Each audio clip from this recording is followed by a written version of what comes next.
Hey everyone, and welcome to another episode of Twisted Talks. This week is Tanya's week. I'm Josh. I'm Tanya. I was just going to say, who are you? It's Misha Tanya. But yeah, so with that backwards introduction, Tanya, take it away. Let's go. So today's case takes place on Hinterkaifeck farm in Weidhofen, Bavaria, Germany. Now, is Bavaria in Germany? It said Bavaria, Germany. I wrote down Bavaria, Germany. I was not good at geography. But anyway. Oh wait, I'm just thinking of the beer. As I am not German, my pronunciation leaves a lot to be desired. So I apologise in advance. Now, 6 people lived on Hinterkaifeck farm, and these were Andreas Gruber, who was 63, his wife Cäzilia, I think that's how you say it, Gruber, who was 72. She went and got herself a little toy boy, Cäzilia did. Their widowed daughter Viktoria Gruber, who was 35, and Victoria's 2 young children, her daughter, who was also named Cäzilia, she was 7, and Josef was 2. The farm was built in around 1863, and I'm unsure how long the family lived there, but today's case takes place in March 1922. We're going quite a bit, but 100 years? Mm-hmm. Yeah. So I was very excited about that. I also would like to say this case is why I was convinced someone was living in my attic when I first Oh dear God, moved into the house. This is the start of it. We've still to disprove that there's not someone living in your attic. Well, I don't know, I was up there last week, there's no one up there, but... Maybe they were on holiday. Listen, if they can afford to go on a holiday, girl. they can afford to pay I me never rent. mentioned the holiday, it was probably someone else's attic. Probably your attic. Anyway, so sometime before March 1922, strange things began to happen at the farm. Strange things have happened here, and stranger will they be. Are you coming to the tree? Okay, anyway, sorry. So strange things were happening at the farm. The family and their maid would hear footsteps in the attic. They'd hear strange noises around the house. And once Andreas found a newspaper from Munich on the property. Now, he initially believed that the postman had lost it, as he didn't recall buying it himself. However, nobody in the area or in the vicinity subscribed to that newspaper. So why would the postman have it? Exactly. Their maid actually ended up... He went on holiday to Munich. So their maid actually ended up quitting because of all the strange goings on. She was convinced that the place was haunted. Okay. Which I'm guessing would have been the preferred scenario. We all would have preferred a ghost. So a few days before the murders, Andreas told neighbours that he had found fresh footprints in the snow that went from the forest to a broken door lock in the machine room of the farm. Later that night, the family heard footsteps in the attic, but nobody was up there when Andreas investigated, and though he told several people about this, he point blank refused help that was offered to him from the neighbours, and he never made any police reports. Okay. Now, the family... So it was just as good as an observation, nothing more, really? Yeah, like, he probably didn't think too much of it. He thought it was, like, heavy-footed mice or something. Heavy-footed mice. You never know. Now... You're a rat! Sorry. Alright then. Rude. So the family's new maid, Maria Baumgartner... That's different. I think. Who was 44, arrived on the afternoon of March 31st, 1922. Her sister dropped her off. Her sister stayed for a short while and then she left, and she was likely the last person to see the occupants of Hinterkaifeck alive, as later that evening, Andreas, Cäzilia, Victoria and her 7-year-old daughter Cäzilia were lured to... So there's 2 Cäzilias? 2 Cäzilias, yeah. Cäziliae. Because there's Sorry, Josh. Cäziliae. Couldn't help myself. So Andreas, Cäzilia, Victoria and young Cäzilia were lured to the family barn through the stable, and they were murdered by strong blows to the head, one at a time, with a mattock belonging to the farm. Now, a mattock is fairly similar to a pickaxe, but instead of having points on both sides, one side is slightly flatter, like a garden hoe. Oh, yeah. I've seen photos of, yeah. And then the other side is like a pickaxe where it's a bit more pointed. Yeah, so it's like multifunctional as opposed to 2 sides being the same thing. Now, the murderer or murderers then moved to the house where they used the mattock to kill Maria, who was in her room, and Josef, who was sleeping in his bassinet. So same item. Yeah, used same murder weapon, killed 4 people in the barn, and then went into the house to kill whoever was left. I wonder how they lured them to the barn, if it's just the strangers that lived in the attic. There's actually, like... Or did they just happen to be in the barn, maybe? No, they were lured to the barn one by one. So I think it was a case of Andreas went first, and then Victoria went to check on him, and then old Cäzilia went to check on him, Victoria went to check on them, and so on and so forth. Young Cäzilia was like, where the fuck is everybody? Yeah. Now, so, and then they went into the house and killed Maria and young Josef. 4 days later, on April 1st, coffee sellers Hans and Edward Shirovsky arrived at Hinterkaifeck to take an order. They knocked on the door and windows but got no answer, so they walked around the yard but saw no one around. They did notice that the gate to the machine house was open, but as they had seen no residents, they decided to leave. Standard. Yeah, you're not going to go and poke You're not going to around. just assume everyone's been slaughtered. Yeah, and you're not going to poke around someone else's property if you don't think they're there, unless you're a thief. Now, a few days later, on April... Or dogging, yeah. A few days later, on April 4th, Albert Hoffner visited Hinterkaifeck to repair the engine of the farm's food chopper. He said that he had not seen the family at any point, but could hear the farm animals and the family's dog inside the barn. He waited for around an hour before deciding to start his repair, which took about 4.5 hours to complete. So this man was there for like 5.5 hours, met nobody at all, and didn't think, Bit sus. like, how did you expect to get paid if nobody was home? Valid point. Anyway, excuse me. Around 3:30 p.m. that day, Lorenz Schlittenbauer sent his son Johann, who was 16, and his stepson Josef, who was 9, to the farm. It's always the children. Always the children. So he sent them to Hinterkaifeck to see if they could make contact with the family. And when they got home, they informed him that they hadn't seen the family at all. So Lorenz headed to the farm himself with Michael Pohl and Jacob Siegel. Immediately after entering the barn, they found the bodies of Andreas, Cäzilia, Victoria, and young Cäzilia stacked on top of each other. That's like awful. literally. Like Jenga. Not like Jenga. Like just one on top of the other. Like a wall. Sure, if you want to compare it to a wall, we'll compare it to a wall. Next, they found the bodies of Maria and Josef within the house. Inspector George Gruber and his department were in charge of investigating the killings. In the beginning, the investigation was hampered by the number of people who had been in and around the crime scene.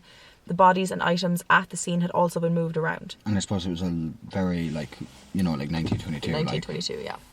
They didn't have a lot then, No. compared to now. Now, on April 5th, the day after the discovery of the bodies, court physician Johann Baptist Aumüller, what a name, That's a mouthful. performed autopsies on the bodies found in the barn. Now, I do believe the autopsies were in fact done in the barn. That's hygienic. Well, I know they're deceased, but I mean, Still, you still want to preserve. Compromising the evidence, sir. But I'm like, apart from basic medical information, what could you even get from an autopsy back then with so little? Well, it was the 1920s, so they would have had a fairly good knowledge, not up to par with what we know today. Yeah. But I mean, you know how now autopsies can do so much, you can run tests and you can do this and you can do that. But they would have been able to establish kind of the murder weapon and things like that, I suppose. And they did. It was established that due to the wounds and the fact of the mattock being missing from the scene, that this was most likely the murder weapon. And after the autopsies, it was discovered that 7-year-old Cäzilia had lived for several hours after the assault. Oh, God. And it was discovered because she had actually torn tufts of her own hair out as she lay dying in the straw. That is horrendous. Absolutely horrific. She was 7. A child. A literal child. Now, the victims' skulls were removed and sent to Munich for further examination, though... You say were removed? Yep. Because they were all killed by blows to the head, so I suppose if the coroner and the police didn't have the skill set necessary, they would have had to send it to someone else. I know, but imagine not sending the whole body, here... posting someone's skull to Munich. I feel like that's very disrespectful. You're dismembering a corpse. I know it's a murder investigation, but I just feel like that's so disrespectful. Nowadays, if you did that'd be a lawsuit. You send the whole body. Absolutely. You don't just here, DHL, Absolutely. do you do skulls? DHL. Well, you won't be sending it through Fastway anyway. Now, originally police suspected that robbery was the motive. They interrogated travelling craftsmen, vagrants and inhabitants of the surrounding villages. However, After finding a large amount of money in the house, this theory was disregarded because obviously if it was a robbery... Why was this why were valuables still left behind, like Exactly. significant ones? Now, take a shot for every time I say now. That's me with Yeah. Sympathy It was very clear that the murderer or murderers remained in the house for days after carrying out the gruesome crimes. So like they were there when those people were coming doing fixes and like whatnot. They fed the cattle, they'd eaten every bit of bread in the kitchen, and they had recently cut meat from the pantry. You know, I obviously have absolutely no respect for the people who did this, but I respect the fact that they kept the cattle fed. They fed the animals, fed the dog, happy out. They're still fucking pieces of shit, or a piece of shit. But the animals were happy out. But, you know. Now, police had little evidence and no clear motive. Now, I said this was 1922, so it was unfortunately well before the time of DNA and fingerprints, but apparently taking fingerprints was actually common practice during this time. Okay. It just wouldn't have been that useful. Well, no, unless you had something to compare it to, because they wouldn't have, like... You'd really need concrete evidence from scenes of so what they would have done stuff. was they would have taken fingerprints from the scene and then taken fingerprints from any suspects and used like a small little eyeglass thing. Like some sort of microscope, monocle type thing. To like compare the fingerprints physically themselves. Yeah. Like they wouldn't have had a machine. So there is margin for serious error there. Now... It wouldn't be considered, especially nowadays, that would be considered far from reliable. Exactly. So police put together a list of suspects, and despite repeated arrests, nobody has ever been convicted of the murders. The files were closed in 1955, and the last interrogations took place in 1986, just before the retirement of, and give me a second please, Criminal Hauptkommissar Konrad Miller. Yeah, I think I said it correctly. In the inspection record of the court commission, it was noted that the victims were probably lured to the barn by the sounds of restless animals. It was also noted that no human screams were heard from the barn by anyone in the surrounding areas. The night after the murders, and 3 days before the bodies were discovered, a craft worker named Michael Plockel was passing by Hinterkaifeck. He observed that someone was after heating... Now, it said the oven. Okay. I was thinking maybe it was the fire. Maybe the fire was like a furnace or something even. Yeah. Or like one of those old-fashioned stoves that use like timber and stuff. But on Wikipedia, it just said he noticed that someone was heating the oven. He also noticed that the smell from the fireplace was foul, but as someone came towards him with a lantern and blinded him, he decided it was best to move on. This was never investigated, and it was never discovered what exactly had been burned in the oven that night. On April 1st, at about 3 a.m, farmer and butcher Simon Reiselander, such a good name. I wonder are you related? Maybe Rice is short for Reiselander. You know? I mean, ancestry, not ancestry. 23andMe did say I have 11 point something % Eastern European DNA. No. Is Germany Eastern Europe? I'm really bad at geography. I assume so, because we're Western Europe, are we not? Because we're so close to the... And then, so like Eastern Europe, would surely be all like Germany, France, Spain. Yeah, and I think Rice is... because once you go past them, you're in the Middle East. Rice would mostly be like a Germanic name, I think, as well. Or at least that's what I was told in school. So Simon Reiselander was on his way home near Brunnen. Brunnen? He saw two unknown figures standing at the edge of the forest. When they saw him, they turned away so that he would not see their faces. And later, when he heard of the murders at Hinterkaifeck, Simon thought that the strangers could be involved. Now, in the middle of May 1927, a stranger apparently stopped a resident of Weidhofen, and began to ask questions. Is it a W? Yeah, it's Weidhofen. It could be Weidhofen. Weidhofen. It's got many names. And Hoffen. And I don't know which one is correct. I'm sorry. I'm so sorry. Mood. Tobronerm. That. So this stranger in May 1927 stopped a resident of Weidhofen and began to ask questions about the Hinterkaifeck murders. This stranger then shouted that he was the murderer and ran into the woods and was never seen again in the area or identified. Yeah, okay. So that's what I have on the case, and next we'll get into the suspects. That's very weird. Yeah. Like, imagine. That's how myths and stuff start. Yeah, like imagine, like you're out by the woods and someone comes up and starts asking about, like, I I don't know, a murder. We'll say there was a murder. Yeah. And then they go, I am the murderer! And run off into the woods. You know, I just have this image, right, of the person who did that, just like doing that and then running off into the dark of the woods, naked with wild frizzy hair. I'm picturing Floki from Vikings. Not seen it. I've only just maybe started watching it. I'm actually really stuck into it. I've heard good things. So I'm sure some of that was recorded in Ireland. Yeah, Game of Thrones as well. Yeah, and Harry Potter. And Harry Potter. There is in the Half-Blood Prince. Yeah, the Half-Blood Prince. There's this scene where Harry has to go to a cave to fetch a Horcrux with Dumbledore. And that scene was filmed at the Cliffs of Moher. Just a good job it wasn't a Scottish cave. Mm-hmm. I'm telling you, Sonny Beanie be coming out going... Wizard but blood. yeah, so that was filmed at the Cliffs of Moher. I found that out when I went up. A lot of stuff seems to be filmed there. And at the further north, the Giant's Causeway. Yeah. Mm-hmm. So, let's get into the suspects. Back to the sus. Who are the unsubs? 8 unsubs. Okay, the first suspect we're going to discuss is Carl Gabriel. No longer an unsub, just a sub. Just a sub. He was Victoria's husband, Victoria being the daughter who had the 2 kids. Just a sub, I just realised how that sounds. Yeah, you did. I just let it slide. Wording. He was supposed to have died in Arras, France during a shell attack in December 1914. However, his body was never recovered. Okay. After the murders, rumours began to swirl regarding whether or not he had actually died. And interestingly... I wonder what people must have thought of this person for it to be like, oh, maybe they're not dead and they're killing. Mm-hmm. Now, interestingly, when Victoria gave birth to Joseph, her husband was away. Okay.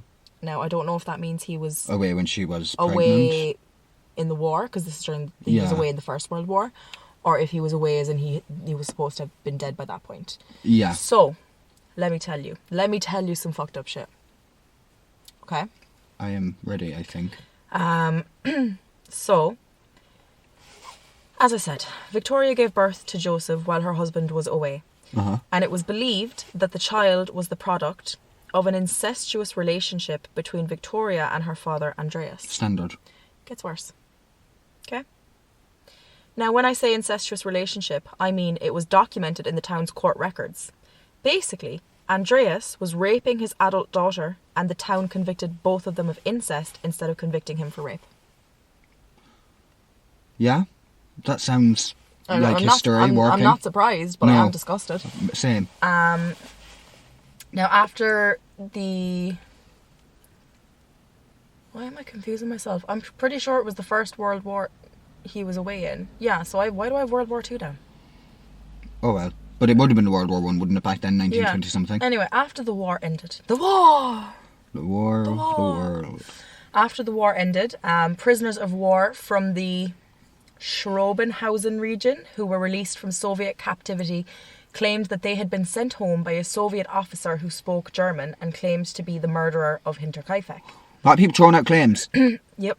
However, as the men revised these accounts later, their credibility is somewhat questionable. So, like, some of them recanted and some of them made changes and this, that and the other. But many believed this soldier might be Carl Gabriel, as those who claimed to have seen him after his supposed death testified that he had wanted to go to Russia. Now, our next... I swear to God, if I say now one more time, this is like you last week with Dan. Yeah. Our next suspect is Lorenz Schlittenbauer. That's a name. That's a name I've mentioned already. Yeah, that's what I was thinking. Mm-hmm. So, Lorenz was one of the men who discovered the bodies. Yes. Lorenz was a suspect, as he was believed to have had a relationship with Victoria after the death of his first wife in 1918, and Lorenz is also considered to possibly have fathered Joseph. Locals suspected him due to some suspicious behaviours that he had exhibited. When Lorenz and his friends had arrived at Hinterkaifeck to investigate, they had to break the gate to gain access to the barn as all the doors were locked. Immediately after they found the bodies, Lorenz unlocked the front door, which I was like, why you have a key, sir? Why you have a key? Oh, yeah. And entered the house. I wonder if they have any ties to Munich. Entered the house alone. So he went into the house on his own. Mm. Now, A key to the house had gone missing a few days before the murders. But if he was sleeping with someone, maybe they gave him a key. It is possible that as a neighbour and as Victoria's lover, the key may have been given to him. So I can't say for certain that he's the one who stole the key that went missing. When his friends asked why he had entered the house alone when they weren't sure if the murderer was still around, Lorenz apparently responded that he was looking for his son Joseph. And regardless of that rumour, it is fact that Lorenz disturbed the bodies, which potentially compromised the investigation. For many, many years, Lorenz remained a suspect in the local area because he would make strange comments that indicated an in-depth knowledge of the murders that only the perpetrator would have. Local teacher Hans... Do you have any idea how to pronounce that? Where is this? Iblager? Is it Iblager? Oh. I'm going to say Iblager. Yeah, I don't know. Hans Iblager found Lorenz visiting the remains of Hinterkaifeck in 1925. Now, it had been demolished a year after the murders. And when Hans asked why Lorenz was there, Lorenz responded by telling him that the murderers' attempt to bury the bodies in the barn had been hindered by the frozen ground. Now, while he may have been making an educated guess, that's fucking weird and suspicious. Yeah, and also, how do you know they were burying and just not going to just leave him lying there? Like, was it visible that there was efforts to try and dig up the ground, or no? Because if there wasn't, where are you getting this idea from? Yeah, like, it's weird. Because if they really wanted to hide the bodies, they could have waited until the middle of the night and moved them to the they stayed there for days. They stayed there for days. Whoever did this stayed there for days, in case you didn't hear it the first 3 times I said it. So they had plenty of time to try and hide the body. Do something. Yeah. Or for the ground to thaw out. Yeah. Now, another theory was that Victoria had asked for financial support for Joseph, and so Lorenz murdered the family and their maid Maria. Before his death in 1941, Lorenz won several civil claims for slander against people who described him as the murderer of Hinterkaifeck. The next few are quite short, but we're going to get into them anyway. So in 1951, prosecutor Andreas Popp investigated Adolf and Anton Gump. Gump. What names? Adolf and Anton Gump.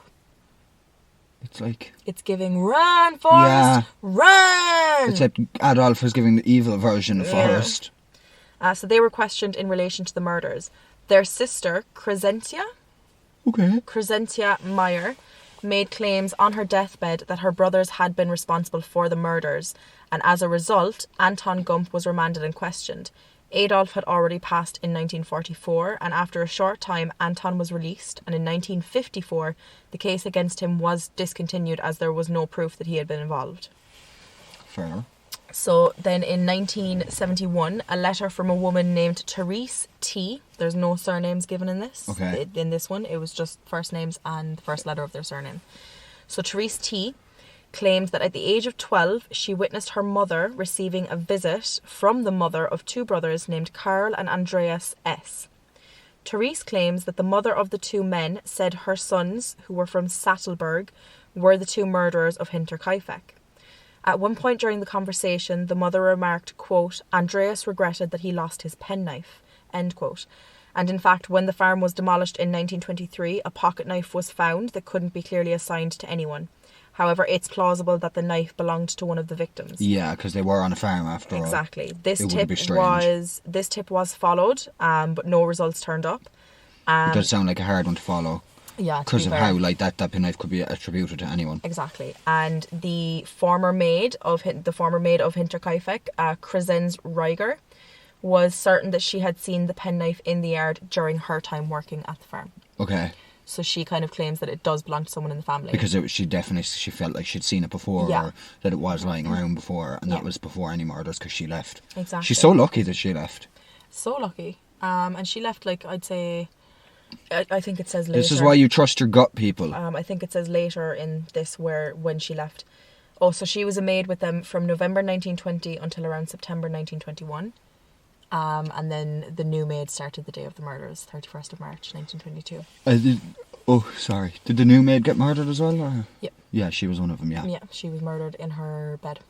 Yes, she was one of the people that wasn't out of the house. Yeah. And the youngest was in the house. Yeah, the baby, Joseph, yeah. He was in his bassinet. So Peter Weber was named as a suspect by Joseph Betts, who had worked with him in the winter of 1919 or 1920. They were both labourers and they shared a room. According to Joseph, Peter spoke of a remote farm, Hinterkaifeck. He knew that an old couple lived there with their daughter and grandchildren, and at one point, Peter suggested to Joseph that they kill Andreas to get his money. But when Joseph didn't respond to this suggestion, Peter stopped talking about it. And that's kind of all there is on that. Like, that's very circumstantial. Short as well, to the point. The family. It's hearsay even, yeah. It's very hearsay. The families, most of this is hearsay though. Like, they have no concrete. And I suppose a lot of things back then, probably a lot of evidence that could have been hearsay would have been taken as it was. Well, would have been taken quite literally. Just because the times. So the family's former maid, Cäzilia Gruber, who worked for them from November 1920 until September 1921, believed that brothers Anton and Karl Bickler were responsible for the murders. Anton had helped with the potato harvest at Hinterkaifeck and was familiar with the layout and ins and outs of the farm as a result. Crescens said that Anton spoke to her often about the family and had once even suggested that the family should all die. She also stated emphatically, like made a point of letting investigators know that the family dog, who barked at absolutely fucking everyone, would never bark at Anton. Okay. Which is weird. She also stated that she would speak with a stranger. And sure, obviously nobody said anything. Oh my god, what is wrong with me? Nobody said anything to do with the dog going crazy at the time after either. No. So Crescens also stated that she would speak with a stranger through her window at night, who she believed to be Anton's brother Karl, which I'm telling you now, if a stranger came up talking to me at the window, I would absolutely be on the phone to the guards. Yeah. Or I'd be sending Justin out with the axe. And I'd be behind him with my small axe if I can find it. Like, could you imagine? Like, just someone chilling on the other side of your window whispering away, and you're talking back. Like, hi, listen, what do you think of the Grubers? I think they should die. And you're just like, what the fuck? It's sus. Like, it's weird. It's very strange. So she believed it was Karl, Anton's brother. Crescens believed that Anton, Karl, and another man who had worked at the farm named George Siegel were the murderers. George supposedly knew of the family's fortune and had apparently broken into the house in 1920 and stolen a number of items, though George denied this claim. He did, however, state that he had carved the handle of the mattock that was used to kill the family, and he knew that the tool would have been kept in the barn passage. Now, this maid, Crescens, was throwing out suspects left, right and centre. Bit sus. Because she also said that another pair of brothers, the Thaler brothers... It's a lot of brothers. A lot of brothers. So another pair of brothers that Crescens Rieger suspected was the Thaler brothers. They were known to have committed several minor burglaries in the area before the murders, and Crescens said that Josef Thaler stood at her window one night asking questions about the family, which she did not answer.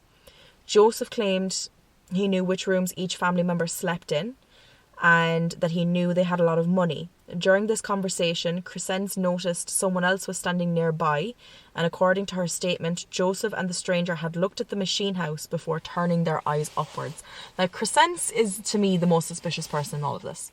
They sound like... Like, why are you talking to strangers out your bedroom window? Why not go and inform your boss? You should either be a suspect, at minimum, or else you're at the most just throwing out suspects because you're just a bit of a gossip. Yeah, like, also, it's fucking... Why are you not telling your boss that there are strange men outside your bedroom window talking to you about the family at night time, and that they know that there's money in the house and that they're thinking of robbing the house? Like...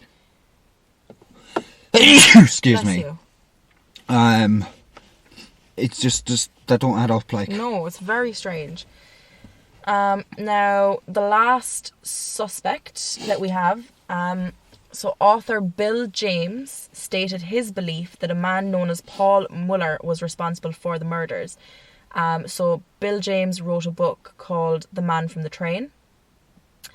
And Paul Muller was the sole suspect in the murder of a family in Massachusetts in 1897.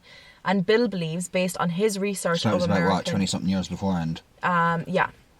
So Bill believes, based on his research of American newspaper archives, that Paul Muller was responsible for dozens of other murders. There are some similarities between Muller's suspected crimes and the Hinterkaifeck family murders, including the murder of an entire family, the use of a blunt-edged farm tool as the murder weapon, so mattock and pickaxe, because he used a pickaxe in Massachusetts, and then the mattock was used to kill. And they're very, very alike, you know.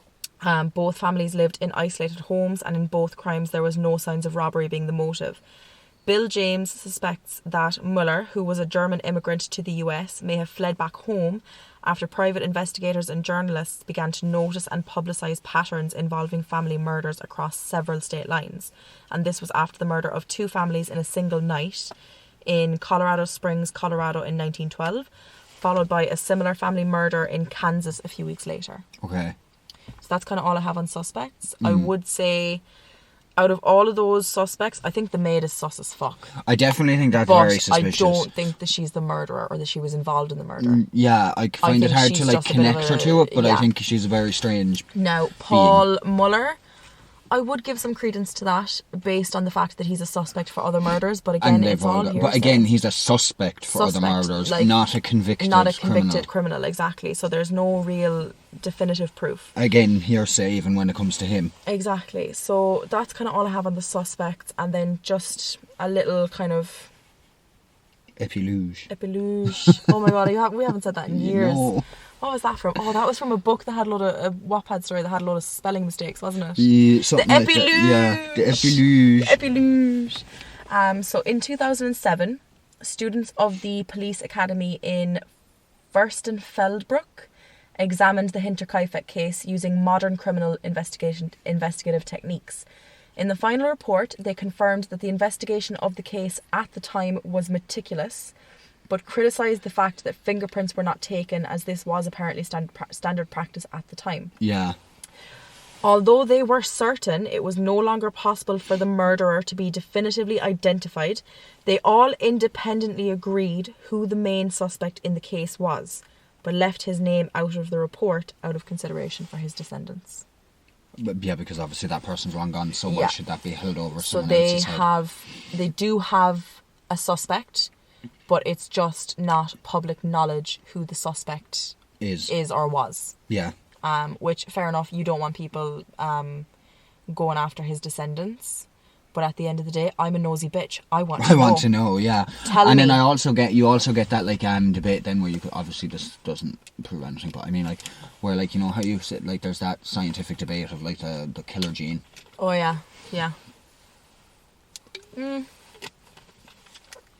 I don't know. I think it is what it is and it ain't what it ain't. That was very inspirational. Thank you. It's my life has been changed. Inspired by a song that I've been listening to this week.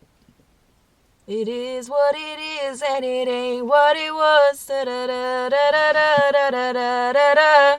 So there we go. So yeah, that was probably the shortest case that we've done in a while, but I just thought it was quite interesting. Yeah, it's very... Like, I love how the modern investigation, like, it was meticulous, and I'm here listening to it, and I'm like, everything is hearsay and circumstantial. Yeah. So, like that says a lot for what meticulous at the time was. They never said and they didn't whether, take fingerprints. Like, they said the murderer or murderers was in the house for a few days after the murders, living in the house, helping himself to the food, this, that, and the other. Possibly in the attic. But they never stated whether they found proof that someone was in the house before the murders. Which is why the maid claimed to have left even. Which I personally believe that someone was living in the attic and was like scoping out the house and scoping out the family and waiting for the right time to strike. Simply because of the fact that they were hearing footsteps for months. And like, oh my God, remember that case about that guy that he was noticing that food was going missing out of his fridge? And he had asked his girlfriend and she was like, no, like I don't eat whatever it was that was missing. Yeah. So he set up a hidden camera, and it turns out there was this little tiny cupboard above his door that must have led into a little crawl space above like the kitchen door in the house. And he caught someone full on climbing out of that hole down into the kitchen and helping herself to his fridge. That is my worst nightmare. A case like that before. That is my absolute worst nightmare. There was a murder case. And it wasn't, I don't think it didn't involve a camera or anything, and I can't remember what it was. I just remember listening to it on Red Handed. Yeah. Give me details. Similar thing. Like, it's so weird. Living in like a tiny little space to do with the attic and just roaming about during the day and getting whatever when the person's not home. And this woman was coming down and like using the toilet, using the shower, whatever, like during the day when she knew no one was home, which like I would be too scared they'd come home while I'm in the shower. Yeah, do you know what I mean?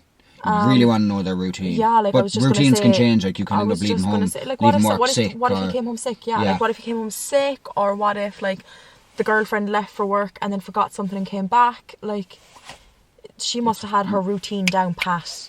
Down to a T. Down to a She had her... Down to a She had her Tanya's crossed and her I's dotted. Yeah. It's just ridiculous. And I find it interesting as well that like it was a woman, because a lot of time that I've heard those kind of situations, it's been men. Man, yeah. Like it's terrifying. It's absolutely it's petrifying. But like I wonder how they like got themselves there first day. I think like right, so obviously here in Ireland the houses are built with bricks and cement and all that good stuff, right? Like it's very extremely rare that you would find a house in Ireland that has a basement. Yeah, we don't have them. We don't really have them. But then in America, the houses are more made from wood. They often have a crawl space under it, and they'd have a basement with windows. And there is, like, in a lot of houses in America, there seems to be enough space between the walls for people to move around. Yeah, because... Which is bizarre to me. Why are your houses not made of bricks? I feel like the reason their houses aren't, in a lot of areas, now I don't know if this is actually the reason, but I feel like it's because how expensive it is to have a house like the houses here. Yeah. And also the likelihood of something like a tornado or a hurricane or something ripping it down, regardless of whether it's concrete or not. Yeah. Because it could just as easily destroy a concrete house. Okay, so which would be more expensive to rebuild then. Because I always thought when I was younger... In high natural disaster areas, anyway. Because I always thought when I was younger, would it not make more sense to have a house made of bricks and mortar because it's, like, sturdier? But I suppose... That's what I thought as well. If a tornado's coming at you, it doesn't matter what your house is. Do you know what I mean? Of. Like, skyscrapers and everything can get fucking torn to shit, like... Yeah, and I suppose... Still. So I feel like I don't know now if that's the actual reason. Do you know what baffles me? But I think it contributes. Do you know what fucking baffles me, right? Go on. Blows my mind. Is that in America, right, you can buy, like, there's this page called Cheap Old Houses on Instagram, and it's literally just cheap old houses. But, like, you can literally buy a house. Now, obviously not with all houses, but you can buy the house. Someone can come along, pick up that big, huge house. Oh, yeah, and just put it on a trailer. Yeah. And carry it across the country. Just gonna wild. That is absolutely wild to me. That fascinates me. Could you imagine just going on the motorway up to Cork and someone drives past you on the other side of the road with a house? And they've got a house made of bricks. Like... No, like our houses, to be fair, our houses here are welded to the ground. Like you can't put them on a trailer and take them somewhere new. But yeah, that's just fucking fascinating to me. That is wild. You can just like move. I'm going from this state to this state. Oh yeah, did you get a house? No, I'm bringing mine. I'm bringing mine. Like, you know what? We were going to, but we said, you know what? Why not bring the house we have? Do you know? It's all decorated and everything. Like. Just be a waste. Just painted the sitting room. Might as well. Really like this house.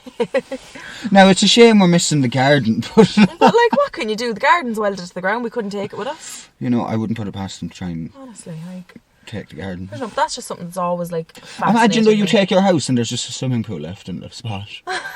It's the community. Obviously, you'd have to fill it in, I assume, before you leave. But still, just like up the house and just a little garden with a pool, maybe a shed.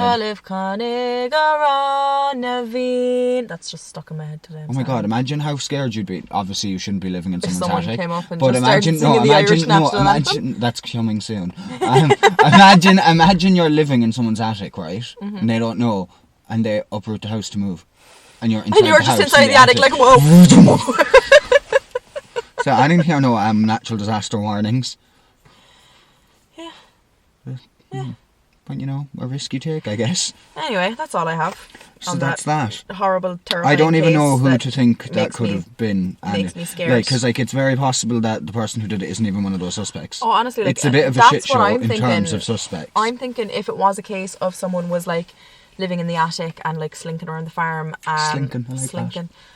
They obviously weren't there when the bodies were found. So what I think happened is Johann and Josef, Lorenz Schlittenbauer's two sons, or his son and his stepson, whatever, went to the house, and that was obviously like the third time in a few days that someone had come to the house looking for the family. Yeah. So whoever it was like, right, it's time for me to go, and got out of there before Lorenz and the other two guys came. Before the discoveries were made and before it got too late. That's what I think happened. They got out just in the nick of time. I wonder where they went.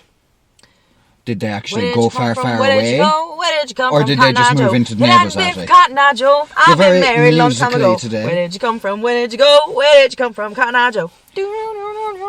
Yeah, I'm honestly, I'm probably a little bit manic, but she'll look fine. Mania.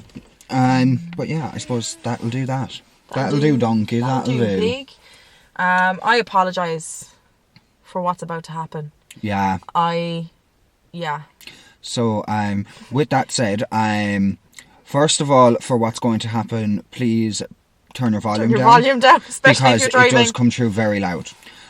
So you've been warned. And second of all, please rise for our national anthem. Ireland. I'm going to sing it in Irish, don't you fucking worry. Cue Irish. Shinna Fina Fall Atá Figála Géireann Buin dar Slú Hartu in the Ronnie Cuin Fevoid Veser Shantir Sheen Sherfasta Niagar Fintirana Fintrol Anocht a him Savernaville Le gunner Gael kun bosh no sail Le gunner skrick Fe lovach na bidler Shaliv Conig Aronavin. You know, my teacher in primary school taught me that if we couldn't remember the last line to just sing shoving Connie around the field. What? I swear to God.